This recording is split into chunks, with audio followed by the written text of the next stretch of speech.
O som do tapa ecoou pela casa antiga em Lisboa, como um trovão que rasga o silêncio da noite. Ana, com os olhos flamejantes de raiva e incredulidade, via sua irmã mais nova, Sofia, encolhida no chão da sala, o rosto marcado pela mão que acabara de bater. "Você é uma aberração", gritou Ana, a voz tremendo não só de fúria, mas de um medo profundo que ela mesma não compreendia. Sofia, aos 18 anos, havia confessado sua atração por mulheres e aquilo fora o estopim para o caos familiar que se instalaria por anos. Naquela noite de verão de 2010, a família Oliveira vivia em um apartamento modesto no bairro de Alfama, onde as ruas estreitas ecoavam fados melancólicos que pareciam prever tragédias. Sofia, sempre a mais sensível das duas irmãs, crescera sob a sombra de Ana, que aos 25 anos já assumia o papel de protetora após a morte precoce dos pais em um acidente de carro. Ana trabalhava como enfermeira em um hospital público, sacrificando sonhos por estabilidade, enquanto Sofia sonhava com artes plásticas na universidade.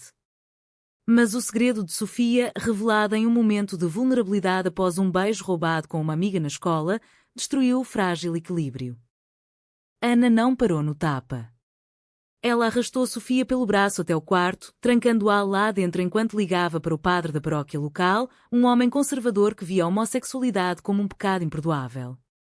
"Ela precisa de ajuda, padre."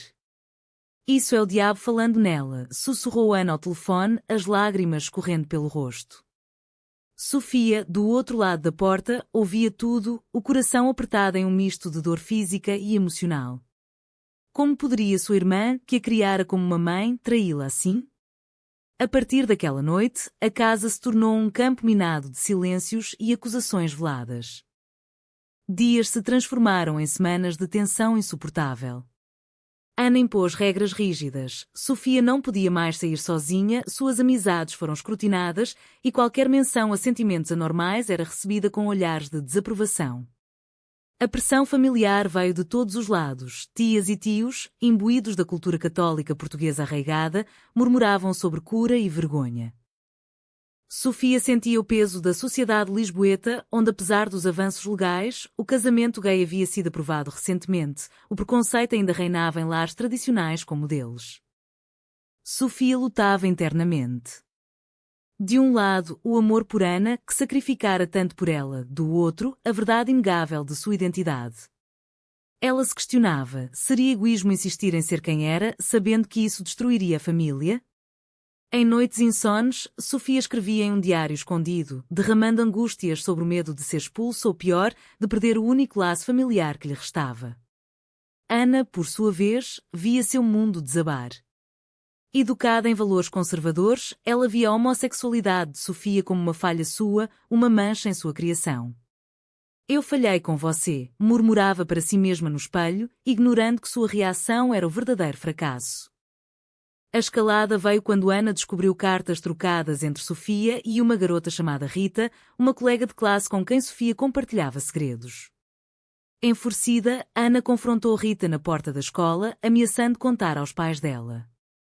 "Fique longe da minha irmã ou vai se arrepender", disse Ana, a voz baixa mas ameaçadora. Sofia, ao saber, sentiu uma raiva profunda pela primeira vez. "Você não tem direito de controlar minha vida", gritou ela em uma briga explosiva que terminou com portas batidas e pratos quebrados.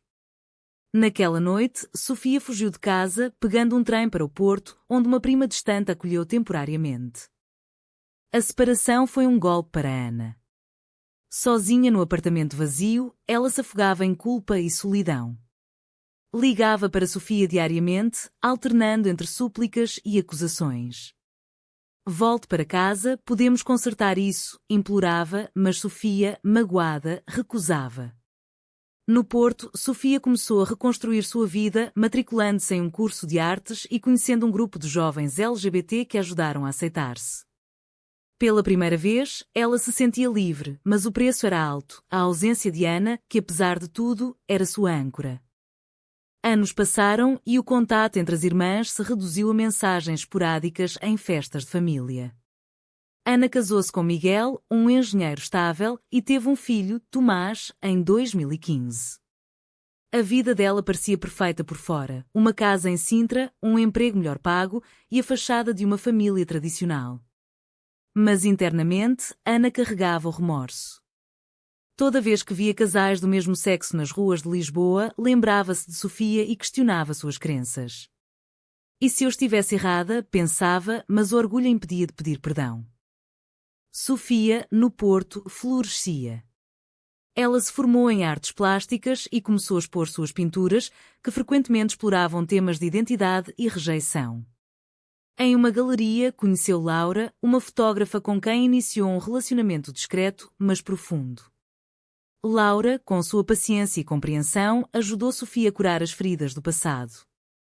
No entanto, a notícia do casamento de Ana abalou. Ela segue em frente, como se nada tivesse acontecido, pensou Sofia, sentindo uma mistura de inveja e tristeza. O reencontro inevitável aconteceu em 2018, durante o enterro de uma tia. Ana, com Tomás no colo, aproximou-se de Sofia hesitante. "Você está bem?", perguntou, os olhos evitando os dela. Sofia, agora com 26 anos, respondeu friamente, melhor do que nunca. A conversa foi breve, mas plantou sementes de dúvida em Ana. Naquela noite, de volta a Sintra, Ana chorou sozinha, percebendo que sua rigidez havia custado a relação com a irmã. Enquanto isso, a vida de Ana começava a rachar. Miguel, pressionado pelo trabalho, começou a beber excessivamente e brigas se tornaram frequentes. Tomás, uma criança sensível, sofria com um ambiente tenso. Ana se via presa em um casamento que escolhera por segurança, não por amor, e quando as escolhas que impusera a Sofia. "Eu fiz o que era certo", questionava-se, vendo paralelos entre sua infelicidade e a de Sofia anos antes. Sofia, por outro lado, enfrentava seus próprios desafios. Em uma sociedade ainda marcada por preconceitos, ela e Laura lidavam com olhares julgadores e comentários sussurrados. Uma exposição de Sofia sobre amor proibido gerou controvérsia, com críticas conservadoras chamando-a de propaganda. Mas isso a fortalecia, transformando dor em arte. No entanto, a ausência de família pesava, ela sonhava com uma reconciliação, mas o orgulho detinha. O ano de 2020 trouxe a pandemia, isolando o mundo e forçando reflexões profundas. Ana, em Sintra, via seu casamento desmoronar sob o confinamento. Miguel, desempregado, afundava-se no álcool e as discussões escalavam para violência verbal. Tomás, aos 5 anos, presenciava tudo, seus olhos inocentes marcados por medo. Ana trabalhava turnos exaustivos no hospital, lidando com pacientes de Covid, o que a deixava exausta e vulnerável.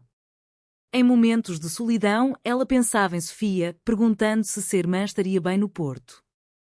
Sofia, confiada com Laura em um pequeno apartamento, usava o tempo para criar. Suas pinturas ganhavam reconhecimento online e ela participava de fóruns LGBT virtuais, compartilhando histórias de superação. Mas a notícia da crise de Ana chegou via uma prima. "Sua irmã está mal, o marido é um problema." Sofia hesitou, mas ligou. "Como você está?", perguntou, a voz neutra. Ana, surpresa, desabafou. "Não aguento mais, Sofia. Tudo está ruindo." Pela primeira vez em anos, elas conversaram de verdade, tocando levemente no passado sem aprofundar feridas.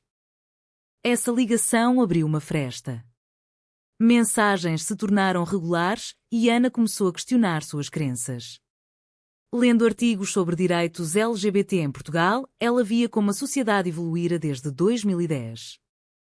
O divórcio de Miguel veio em 2021, uma batalha custosa que deixou Ana com a custódia de Tomás, mas financeiramente abalada. Sozinha com o filho, ela lutava para equilibrar trabalho e maternidade, sentindo o peso da escolha errada. Sofia, vendo a vulnerabilidade de Ana, ofereceu ajuda financeira, mas Ana recusou por orgulho. No entanto, uma visita ao Porto mudou tudo. Ana levou Tomás para conhecer a tia e, ao ver Sofia e Laura juntas, algo clicou. "Vocês parecem felizes", comentou Ana, com inveja velada. Sofia, cautelosa, respondeu: "Somos, porque nos aceitamos."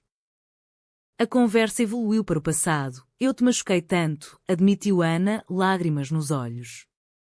Sofia, emocionada, confessou: "Sim, mas eu entendo o medo que você tinha."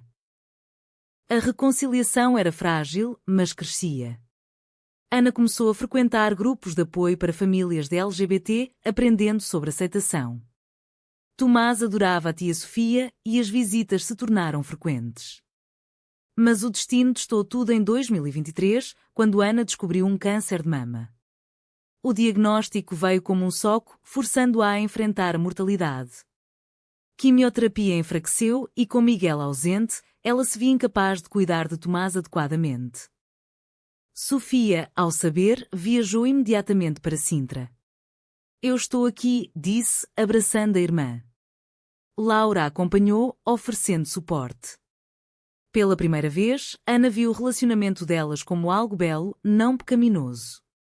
Obrigada por vir, apesar de tudo, sussurrou Ana. Sofia, lutando com ressentimentos antigos, escolheu perdoar, somos família. Mas o tratamento era árduo e Ana piorava, deixando Tomás aos cuidados de Sofia por períodos cada vez mais longos. Internamente, Sofia conflitava. Cuidar de Tomás a aproximava de uma maternidade que ela e Laura sonhavam, mas via como um fardo imposto pelo passado. E se eu falhar como você falhou comigo, pensou, mas reprimiu. Ana, em noites de dor, questionava suas escolhas. Bater em Sofia fora um erro irreparável?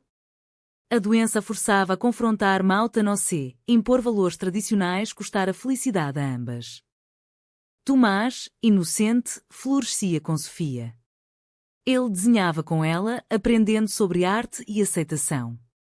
Laura o tratava como sobrinho, criando um lar amoroso.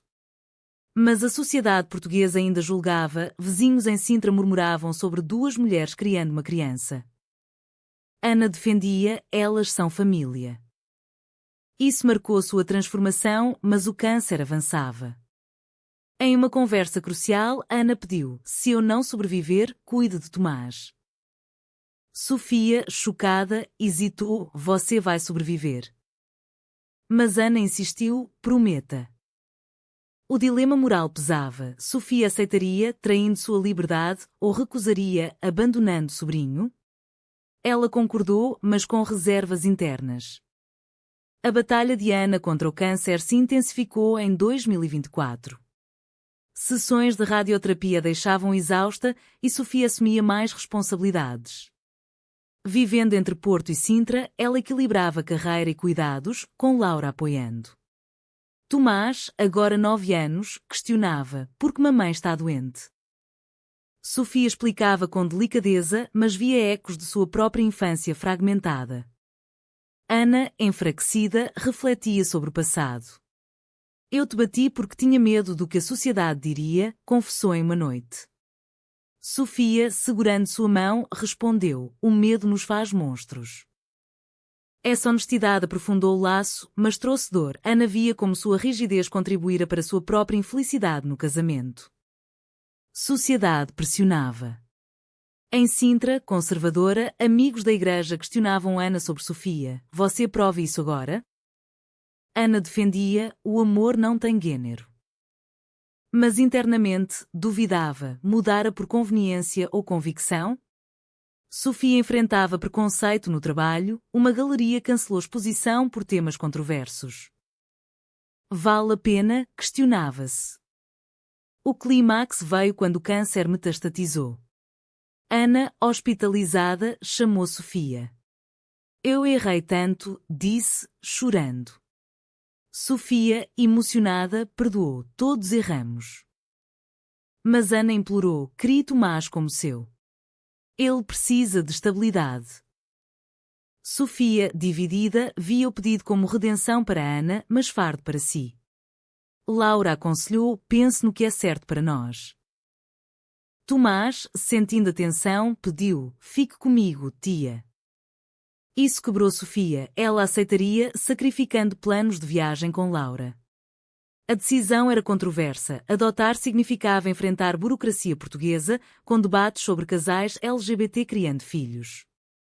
Ana piorou, entrando em coma. Sofia velava, questionando, por que o destino nos une assim?